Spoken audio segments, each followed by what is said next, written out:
Somebody's watching me, is my anxiety.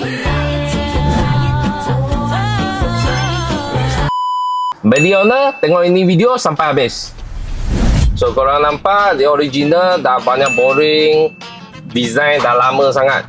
So hari ini kita tukar jadi lagi baru, lagi fancy, lagi cantik punya. So jom kita tengok after result.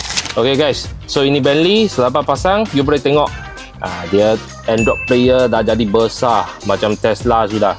Lagi function semua macam biasa, ada Apple CarPlay wireless, ada Play Store, boleh download YouTube Waze dan macam-macam itu function lah. So you boleh tengok lagi dia finishing semua, housing memang cantik, memang cun.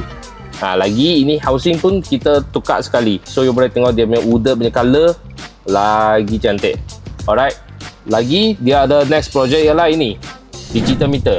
So you boleh nampak original dia analog, lagi tengah-tengah screen sudah tak clear lah. Lepas tukar ini resolution memang cantik, semua function semua boleh pakai balik.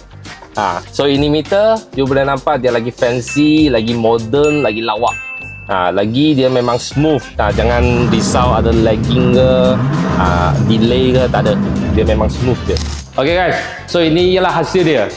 Kalau you orang berminat, rumah ada Bentley, nak pasang yang macam ni punya package, sila datang ke ML Automat. Goodbye.